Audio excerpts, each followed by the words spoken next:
नमस्कार, मैं रविश कुमार। अगर आप अपनी किसी गंभीर समस्या को लेकर प्रधानमंत्री नरेंद्र मोदी से मिलना चाहते हैं और मुलाकात का समय कई वर्षों से नहीं मिल पा रहा है, तो आप G20 के लिए बधाई देने या स्वागत कराने के नाम पर उनसे संपर्क कर सकते हैं। उम्मीद है प्रधानमंत्री मोदी मिलने का समय आपको तुरंत ही दे देंगे। स्वागत केवल G20 को लेकर करना पड़ेगा। जम्मू कश्मीर में सेना के अफसर और जवान शहीद हो रहे हैं। मणिपुर में एक सब इंस्पेक्टर की गोली मारकर हत्या कर दी जाती है। मैतेई समुदाय का एक संगठन बाकायदा पत्र लिखकर सेना पर आतंकवादियों से जुड़े होने का आरोप लगाता है। ऐसा कभी नहीं हुआ और ऐसा भी नहीं हुआ कि एक तरफ शहीद अफसर और जवान के परिजन अपने दुखों को संभाल नहीं पा रहे हैं, दूसरी तरफ G20 की तारीफ में डूबे प्रधानमंत्री मोदी अपनी खुशी संभाल नहीं पा रहे हैं। एक ही शाम की ये दोनों तस्वीरें हैं। पुलवामा की घटना के समय प्रधानमंत्री नरेंद्र मोदी डिस्कवरी चैनल के लिए रिकॉर्डिंग कर रहे थे, जिसे अब आप भूल भी चुके होंगे। अनंतनाग की घटना के कई घंटे बाद प्रधानमंत्री नरेंद्र मोदी बीजेपी दफ्तर में अपना स्वागत करवा रहे थे। अक्सर सेना को लेकर भावनाओं का राष्ट्रीयकरण और सैन्यकरण करने वाला गोदी मीडिया भी प्रधानमंत्री नरेंद्र मोदी से सवाल नहीं पूछ पा रहा है। गोदी मीडिया का बस यही काम रह गया है कि वह सेना जवानों की शहादत को लेकर राष्ट्रीय स्तर पर भावुकता पैदा करे, तब जब चुनाव हो, ताकि प्रधानमंत्री मोदी की राजनीति चमकती रहे। अगर उसे लगेगा कि अभी चुनाव नहीं है और दूसरे मुद्दों से भी यह काम हो सकता है, तो वह झट से सेना को लेकर जज्बाती होना बंद कर देता है। अनंतनाग में आतंकियों के साथ मुठभेड़ में शहीद हुए डीएसपी हुमायूं भट्ट को जिस वक्त उनके पिता अंतिम विदाई दे रहे थे, इस पिता के दुखों के करीब जाकर आप महसूस कीजिए। फिर पूछिए कि देश के लिए जान देने वाले इस अफसर के पिता के साथ क्या न्याय हुआ। जब आपने गोदी मीडिया के टीवी स्क्रीन पर इन तस्वीरों को कम बीजेपी के दफ्तर में फूलों की बारिश में डूब रहे प्रधानमंत्री मोदी का वीडियो ज्यादा चलता हुआ देखा होगा, तब क्या आपको लगा होगा कि न्याय हो रहा है। पिता गुलाम हसन भट्ट भी जम्मू कश्मीर पुलिस में आईजी के पद से रिटायर हुए हैं। इस घटना की खबर प्राइवेट समाचार एजेंसी ANI पर दोपहर 3:30 बजे से पहले आ गई थी। इसके बाद भी रात के वक्त बीजेपी के मुख्यालय में प्रधानमंत्री पर फूलों की वर्षा की जा रही थी। जम्मू कश्मीर के उपराज्यपाल मनोज सिन्हा हुमायूं भट्ट को श्रद्धांजलि देने गए थे। क्या प्रधानमंत्री नरेंद्र मोदी को उस शाम अपने स्वागत कार्यक्रम में बीजेपी मुख्यालय जाना चाहिए था, जिस शाम आतंकियों से मुठभेड़ में सेना के कर्नल मनप्रीत सिंह, मेजर आशीष ढोचक और पुलिस के अधिकारी डीएसपी हुमायूं भट्ट की शहादत हुई। उनके घर वालों ने जब गोदी मीडिया का कोई चैनल चलाया होगा, तो उन्हें स्क्रीन पर कौन दिखा होगा और क्या दिख रहा होगा। टेलीग्राफ अखबार का यह पहला पन्ना अपने आप में एक दस्तावेज है। यह पन्ना याद दिलाता है कि कभी दिल्ली के अखबार इतनी बेबाकी से प्रधानमंत्री और सरकार से सवाल किया करते थे, आखिर दिल्ली के अखबार इतना डरने क्यों लगे हैं। किसी ने नहीं पूछा कि जवान और अधिकारी शहीद हो रहे हैं। मणिपुर के चुराचांदपुर में आतंकवादियों ने एक सब इंस्पेक्टर को गोली मार दी। इन सब के बीच मोदी G20 को लेकर स्वागत क्यों करवा रहे हैं? किस बात का जश्न मन रहा है? ऐसा क्या हो गया है इस G20 से कि समाप्त हो जाने के बाद भी धन्यवाद और स्वागत के नाम पर कार्यक्रमों का आयोजन हो रहा है? जब हमारे साथी लड़ाई लड़ रहे थे और उनका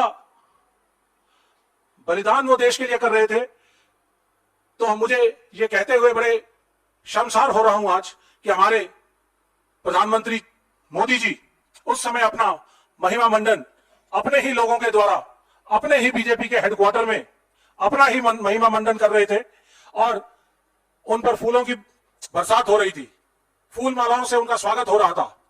और वहां पर हमारे साथी गोलियों से छलनी हो रहे थे, हमारे साथी लड़ाई लड़ रहे थे, देश की सेवा में रत थे। मुझे वाकई में यह सोचकर आश्चर्य होता है कि हमारे प्रधानमंत्री जी, बीजेपी के कैडर्स, बीजेपी के प्रेसिडेंट और बीजेपी के सभी भक्त लोग, क्या उनको अपने देशभक्त सैनिकों का याद नहीं आया? क्या उनको ऐसा नहीं लगा कि उनके साथी जो है वहां पर देशभक्ति में बीजेपी हेडक्वार्टर के अंदर तो लीन है, मोदी भक्ति के अंदर, लेकिन उनकी सेना जो है वो वहां पे लड़ाई लड़ रही है? बुधवार को कैबिनेट की बैठक होती है जिसमें G20 शिखर सम्मेलनों की सफलता की सराहना करते हुए एक प्रस्ताव पारित हुआ। पीआईबी की तरफ से प्रेस रिलीज में इसके बारे में क्या लिखा जाता है उसके शब्दों पर भी ध्यान दीजिए। लिखा था कि कैबिनेट ने दुनिया में प्रगति और विकास को बढ़ावा देने के उद्देश्य से G20 की भारतीय अध्यक्षता को एक मजबूत दिशा देने में प्रधानमंत्री श्री नरेंद्र मोदी के अनूठे नेतृत्व की भी प्रशंसा की। अनूठा नेतृत्व, इसमें अनूठा क्या है? मजबूत नेतृत्व की जगह अनूठा नेतृत्व कब से इस्तेमाल होने लगा? क्या अब अजब नेतृत्व, अलबेला नेतृत्व, अद्भुत नेतृत्व और आदर्श नेतृत्व का भी इस्तेमाल होगा और अजीब नेतृत्व का भी इस्तेमाल होगा? G20 के आयोजन में अनूठा नेतृत्व क्या था? दुनिया भर के अखबार उठाकर आप देखिए G20 की सफलता पर क्या क्या लिखा जा रहा है। अलग अलग देश अपने नजरिए से देख रहे हैं और सवाल उठा रहे हैं। यहां इसे सफलता बताकर प्रस्ताव पास किया जा रहा है। बुधवार की घटना के बाद क्या वाकई प्रधानमंत्री नरेंद्र मोदी को अपने स्वागत कार्यक्रम और चुनावी बैठक में हिस्सा लेने जाना चाहिए था? यह बड़ा सवाल है। प्रधानमंत्री का वक्त कितना कीमती होता है? क्या वाकई प्रधानमंत्री के पास इन चीजों के लिए इतना वक्त है कि स्वागत और धन्यवाद कार्यक्रम में जाते रहें? आप देख सकते हैं कि रक्षा मंत्री राजनाथ सिंह भी कतार में खड़े हैं और प्रधानमंत्री का स्वागत कर रहे हैं। यह उस दिन की तस्वीर है जिस दिन सेना के 2 अफसर शहीद हुए हैं। बीजेपी ने प्रस्ताव पास किया और उसके कुछ देर बाद प्रधानमंत्री का स्वागत किया जाता है, फूलों की वर्षा की जाती है। इसके बाद यहां चुनावी तैयारियों को लेकर बैठक होती है जिसमें प्रधानमंत्री मोदी हिस्सा लेते हैं। ब्राजील G20 का अध्यक्ष बन गया है, मगर भारत में अभी भी इसके कार्यक्रम इस तरह से चल रहे हैं जैसे G20 खत्म नहीं हुआ है। जिस तरह की खुमारी यहां दिख रही है, कहीं प्रधानमंत्री नरेंद्र मोदी ब्राजील ना पहुंच जाएं और वहां के प्रधानमंत्री लूला दा सिल्वा से कह दें कि जनाब आप अपने देश का काम देखते रहिए, हम आपके देश के लिए G20 का काम देख लेंगे। हमसे अब G20 के अलावा दूसरा काम नहीं हो सकता। लूला को भी लगेगा कि G20 की अध्यक्षता वापस भारत को ही सौंप देते हैं। वहां की सरकार इवेंट मैनेजमेंट कंपनी में बदल चुकी है, वही इसका आगे भी आयोजन कराती रहे। यह अजीब सा हो गया है। सेना के अफसर और जवान शहीद होते हैं, क्या प्रधानमंत्री मोदी को तब भी ट्वीट नहीं करना चाहिए? क्या वे तभी ट्वीट करेंगे जब लोकसभा का चुनाव नजदीक होगा? उन्होंने अनंतनाग की घटना पर एक ट्वीट तक नहीं किया। अनंतनाग से पहले मंगलवार को राजौरी में राइफलमैन रवि कुमार आतंकियों से मुठभेड़ में शहीद हो गए। राजौरी में सेना का एक बहादुर कुत्ता केंट भी शहीद हो गया। इसी 3 सितंबर को अनंतनाग में आतंकियों से मुठभेड़ में 3 जवानों की शहादत हुई। मीडिया रिपोर्ट के अनुसार इस साल अब तक सेना और पुलिस के 17 जवानों और अधिकारियों की मौत हो चुकी है। 2020 से 2023 के जनवरी के बीच सेना के 135 जवान मारे जा चुके हैं। इसी अंतराल में 115 आम नागरिकों की भी मौत हुई है। पिछले साल संसद में सरकार ने एक लिखित जवाब में कहा कि 2020-21 के दौरान आतंकवाद की 437 घटनाएं हुई थीं। 104 सुरक्षा बल मारे गए। धारा 370 हटाने के बाद आतंकवाद की यह सच्चाई आपके सामने है। 2016 में नोटबंदी की गई थी। दावा किया गया था कि यह आतंकवाद पर अंतिम प्रहार है, लेकिन आतंकवाद आपके सामने है। चंडीगढ़ के 19 राष्ट्रीय राइफल्स के कर्नल मनप्रीत सिंह ने सुबह ही अपने भाई से बात की थी और फिर कहा कि ऑपरेशन के बाद कॉल करेंगे। उनकी पत्नी जगमीत कौर एक टीचर हैं, 2 बच्चे हैं, 6 साल का एक बेटा और 2 साल की एक बेटी। 2021 में इन्हें कश्मीर में आतंकी कार्रवाई के लिए सेना मेडल से नवाजा गया। आशीष ढोंचक को इसी 15 अगस्त के दिन सेना मेडल दिया गया। वे 15 सिख लाइट रेजिमेंट से थे। हुमायूं भट्ट की 2 महीने की बेटी है। इस घटना की जिम्मेदारी रेजिस्टेंस फ्रंट नाम के एक संगठन ने ली है। इसे लश्कर तैयबा का शैडो ग्रुप माना जाता है और आशंका जताई जा रही है कि इसी समूह ने 4 अगस्त के हमले में कुलगाम में 3 जवानों की हत्या की थी। जम्मू कश्मीर में आतंकवाद सर उठा रहा है, यह अभी तक पूरी तरह से समाप्त नहीं हुआ है। अप्रैल मई में 2 हफ्ते के भीतर पुंछ और राजौरी में 10 जवान शहीद हुए थे। 2019 की फरवरी में जब पुलवामा में सीआरपीएफ के काफिले पर हमला हुआ, तब जवानों को सलामी देने प्रधानमंत्री नरेंद्र मोदी श्रीनगर या पुलवामा नहीं गए, दिल्ली में रहे। कायदे से जवानों के पार्थिव शरीर को सीधे वहीं से उनके घरों तक भेजना था, क्योंकि उनके परिवार वाले बेसब्र हो रहे थे। मगर पहले दिल्ली लाया गया, फिर उसके अगले दिन परिवारों को सौंपने का कार्यक्रम तय हुआ। सभी जवानों के पार्थिव शरीर को हवाई जहाज से उतारकर पालम एयरपोर्ट पर रखा गया। हर एंगल से कैमरे लगाए गए। उस दिन की रिकॉर्डिंग निकाल कर देखिए। गोदी मीडिया के सभी चैनलों पर सीधा प्रसारण होने लगा ताकि भावुकता का राष्ट्रीयकरण हो सके। पालम हवाई अड्डे पर प्रधानमंत्री नरेंद्र मोदी तमाम कैमरों के बीच फ्रेम में प्रवेश करते हैं। हर एंगल से प्रधानमंत्री की इस गंभीरता का सीधा प्रसारण किया जाता है। उस समय लोकसभा का चुनाव था। अब चुनाव नहीं है तो गोदी मीडिया भी भूल गया और मोदी भी। भारतीय स्टेट बैंक इस भावुकता के राष्ट्रीयकरण के मौके पर लोगों से जवानों के परिवारों के लिए आर्थिक मदद का सिस्टम बना देता है। सब कूद गए। 2017 में मोदी सरकार ने शहीदों के लिए भारत के वीर नाम से एक फंड बनाया।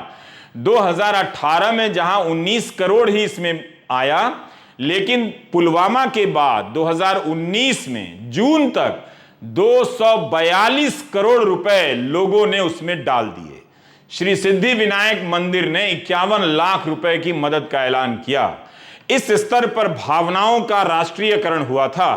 अब जवान और अफसरों की शहादत की खबरें उसी मीडिया के लिए रूटीन की खबर हो गई हैं। G20 के लिए पीएम का स्वागत हो रहा है बीजेपी के दफ्तर में, वो अब बड़ी खबर हो गई है।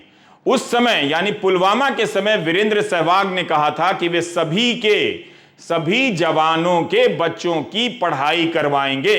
इस समय सहवाग कितने बच्चों की पढ़ाई की फीस दे रहे हैं, इसकी जानकारी हमें नहीं है। सहवाग ही बता सकते हैं या जवानों के परिजन से ही पता चल सकता है। आखिर 2019 के बाद से अब तक ऐसा क्या हो गया कि जिस दिन सेना के 2 अफसर शहीद होते हैं, उस दिन प्रधानमंत्री मोदी का बीजेपी के मुख्यालय में स्वागत होता है और गोदी मीडिया इस सवाल को ही देश के सामने से गायब कर देता है। पुलवामा के समय की रिपोर्ट पलट कर देखिए। निर्मला सीतारमण तब रक्षा मंत्री थी। वो शहीद जवान शिवचंद्रन के अंतिम संस्कार में हिस्सा लेने तमिलनाडु के त्रिची जाती हैं। त्रिची एयरपोर्ट पर निर्मला सीतारमण के अलावा कौशल विकास मंत्री अनंत कुमार हेगड़े भी थे। जहाज रानी राज्य मंत्री पॉन राधाकृष्णन भी थे। राज्य सरकार के कई मंत्री भी मौजूद थे। राजनाथ सिंह ने एक जवान के पार्थिव शरीर को कंधा दिया। तब राजनाथ सिंह गृह मंत्री थे, अब रक्षा मंत्री हैं। उस समय के मानव संसाधन विकास मंत्री सतपाल सिंह मेरठ के गांव गए शहीद जवान के अंतिम संस्कार में हिस्सा लेने के लिए। उस समय इन भावनाओं का राष्ट्रीयकरण और सैन्यीकरण इतना व्यापक किया गया कि बीजेपी का सांसद हो या मोदी सरकार का मंत्री, सब अंतिम संस्कार में शामिल होना चाहते थे, कैमरे के ठीक सामने रहना चाहते थे। अब वही गोदी मीडिया G20 और सनातन धर्म को लेकर भावनाओं का राष्ट्रीयकरण और धार्मिककरण कर रहा है। वह महंगाई को राष्ट्रीय मुद्दा नहीं बनाता है। धर्म से जुड़ा कोई भी मुद्दा आ जाए उसका राष्ट्रीयकरण करने लग जाता है। जब तक प्रधानमंत्री मोदी की राजनीति के लिए भावुकता पैदा हो सकती है, गोदी मीडिया सेना का सबसे बड़ा समर्थक बना रहता है और सेना के कई रिटायर्ड अधिकारी प्रधानमंत्री मोदी का समर्थक बनकर गोदी मीडिया के स्टूडियो में जमे रहते हैं।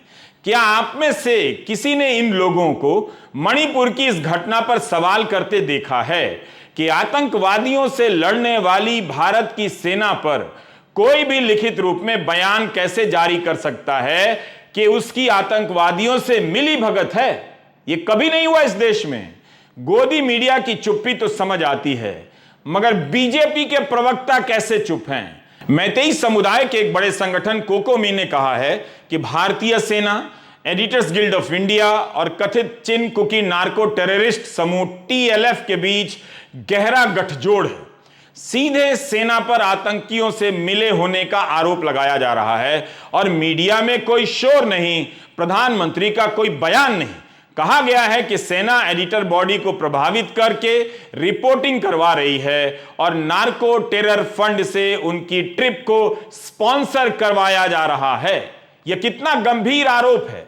पत्र में लिखा गया है कि आतंकी संगठन और सेना के बीच संबंधों को लेकर कोई संदेह ही नहीं। कोकोमी ने कहा कि इन तीनों को फर्जी रिपोर्ट, मैतेई लोगों के साथ भेदभाव और उन पर हुए हमलों के लिए जिम्मेदार ठहराया जाना चाहिए। भारतीय सेना ने एडिटर्स गिल्ड पर अपने प्रभाव का इस्तेमाल कर ऐसी रिपोर्ट बनवाई है जिसमें तथ्य गलत हैं, पूर्वाग्रह भरा हुआ है। ऐसा इस देश में कभी नहीं हुआ कि आतंकवादियों से मिली भगत का आरोप इस देश की सेना पर लगा हो, गोदी मीडिया चुप रह गया हो और प्रधानमंत्री नरेंद्र मोदी का एक लाइन का बयान नहीं आया हो। अगर इसी तरह की एक अनाम चिट्ठी कश्मीर से मिल गई होती तो गोदी मीडिया के एंकर आंखें फाड़कर और गला फाड़कर चिल्लाने लग जाते। मगर अब सवाल तक नहीं पूछ पा रहे हैं कि कोई संगठन भारत की सेना पर इस तरह के आरोप कैसे लगा सकता है। एनआईए कहां है? पत्र लिखने वाले संगठन के सदस्यों पर यूएपीए क्यों नहीं लगाया जाता है? इस गोदी मीडिया ने पूरे देश को उलझा रखा है और भारत की पत्रकारिता को बर्बाद कर दिया है। हिंदू में एक रिपोर्ट है, मीरा पाइबी जो मैतेई महिलाओं का संगठन है, उन्होंने कहा है कि वे केंद्र और राज्य की सरकार द्वारा बनाई गई बफर जोन को नहीं मानती हैं। उन्होंने यह भी कहा है कि यह असंवैधानिक है। यह बात उन्होंने दिल्ली में बाकायदा प्रेस कॉन्फ्रेंस में कही है। उन्होंने सेना की असम राइफल्स और केंद्रीय सुरक्षा बलों का विरोध किया है। मांग की है कि मणिपुर में उनकी जगह किसी और को भेजा जाए। यह कॉन्फ्रेंस कोकोमी के पत्र के अगले दिन हुई। उनकी नेता ने कहा कि अगर 60,000 सुरक्षा बल शांति नहीं ला सकते तो सरकार को तुरंत सबको वापस बुला लेना चाहिए। मणिपुर में ऐसे हालात हैं, लेकिन गोदी मीडिया की बहस से मणिपुर गायब है, क्योंकि वह बहस ही तभी करता है जब प्रधानमंत्री मोदी से सवाल नहीं पूछना होता है। इसी मंगलवार को मणिपुर के कोंगपोकपी में 3 कुकी व्यक्तियों की हत्या कर दी गई। वे इलाज के लिए अस्पताल जा रहे थे। खबरों को किनारा कर आपकी आंखों के सामने मीडिया का यह पतन जारी है। इसका नुकसान एक दिन आपको भी उठाना पड़ेगा। कम से कम मणिपुर में सेना की मुश्किलों को लेकर ही गोदी मीडिया मैदान में कूद जाता। यही नहीं, बीजेपी के प्रवक्ता भी सेना को लेकर भावुकता पैदा नहीं कर रहे हैं, वे भी चुप हैं। सेना के नाम पर न जाने कितने लोगों को इस देश में देशद्रोही बना दिया गया इन चैनलों के द्वारा। मगर अब जब सेना पर आतंकवादियों से मिली भगत के आरोप लगाए जा रहे हैं, तब गोदी मीडिया और बीजेपी के प्रवक्ताओं को देशद्रोही याद ही नहीं आ रहा है।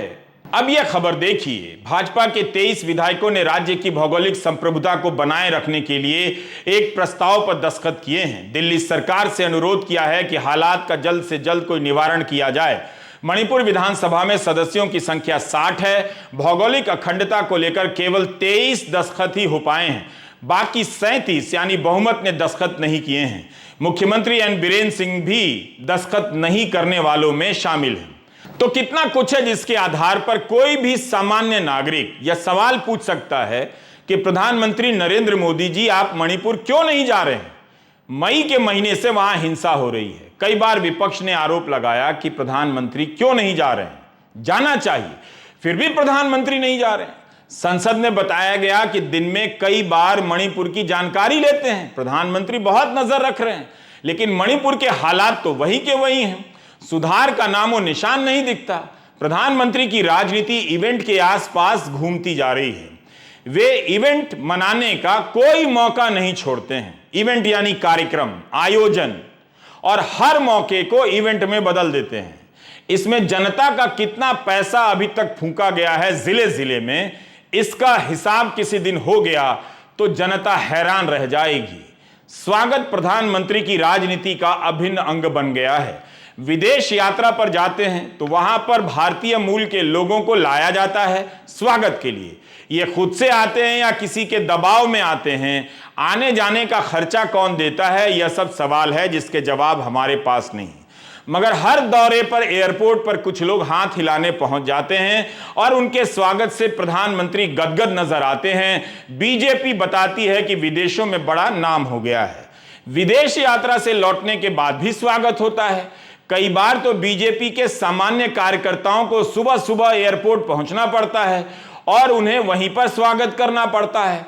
ऐसा लगता है कि बीजेपी के अध्यक्ष जितना पीएम को नजदीक से नहीं देखते होंगे, उनसे कहीं ज्यादा एयरपोर्ट पर स्वागत करने वाला बीजेपी का कार्यकर्ता प्रधानमंत्री नरेंद्र मोदी को देख लेता होगा।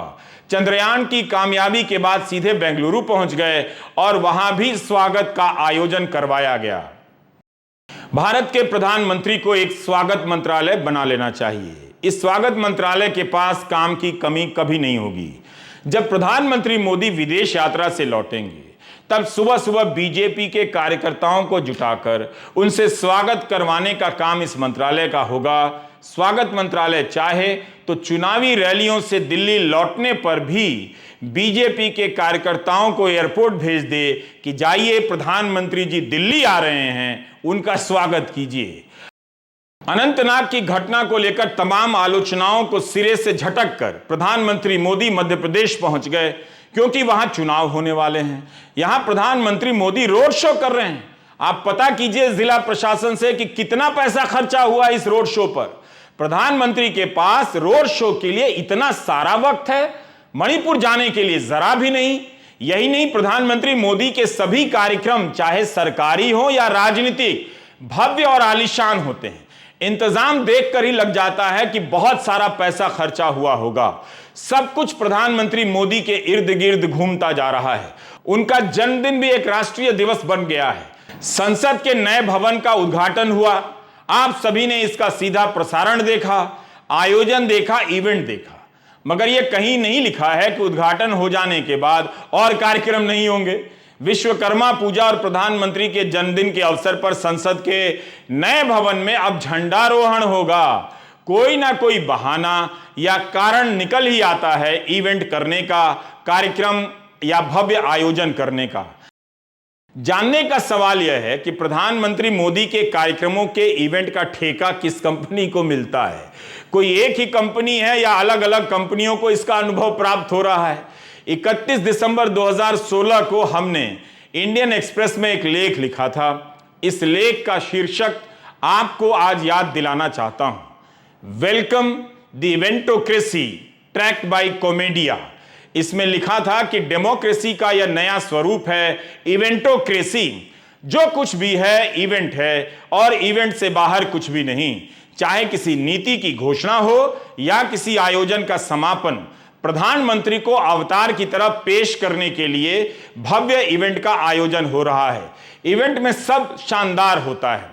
आपको याद होगा कि ओलंपिक से पदक जीतकर आने वाले खिलाड़ियों को प्रधानमंत्री ने अपने निवास पर बुलाया, उसकी बहुत शानदार रिकॉर्डिंग कराई और एडिटिंग भी। बाद में जब यही खिलाड़ी अपने खिलाफ छेड़खानी को लेकर धरने पर बैठी तो प्रधानमंत्री अपने ही घर के इस इवेंट को भूल गए, क्योंकि उनके पास दूसरे कई सारे इवेंट हैं और उन्हें पैदा कर देने की क्षमता है। यही इवेंटोक्रेसी है और प्रधानमंत्री मोदी भारत के चीफ ऑफ इवेंट हैं। महंगाई बढ़ती रहे, जनता की कमाई घटती रहे, मगर प्रधानमंत्री के कार्यक्रमों की भव्यता में कोई कमी नहीं आती है और वे उसी भव्य कार्यक्रम में सादगी पर लेक्चर देते हैं, अध्यात्म की बात करते हैं। जिस कार्यक्रम के आयोजन को इतना भव्य और महंगा बनाया जाता है, इसके बजट को जब आप समझ पाएंगे 20 साल बाद, तो संवेदनशीलता का निशान तक नजर नहीं आएगा। जिस देश में 80 करोड़ लोगों को खिलाने के लिए मुफ्त अनाज योजना लॉन्च की जाती हो, उस देश के प्रधानमंत्री के कार्यक्रमों पर प्रशासन और पार्टी ने कितने पैसे लुटाए, इसका कोई हिसाब नहीं। इन कार्यक्रमों में क्रूरता के साथ पैसे खर्च किए जाते हैं। फिर आप कैसे उम्मीद कर सकते हैं कि जवान और अफसर शहीद हुए हैं तो प्रधानमंत्री एक इवेंट को रद्द कर संवेदनशीलता का प्रदर्शन करेंगे? अब वे सभी सवालों और जवाबदेही से ऊपर हो चुके हैं। बेहतर है आप फूलों की खेती शुरू कर दीजिए। प्रधानमंत्री पर पुष्प वर्षा के लिए फूलों का बिजनेस अच्छा चल सकता है। नमस्कार, मैं रवीश कुमार।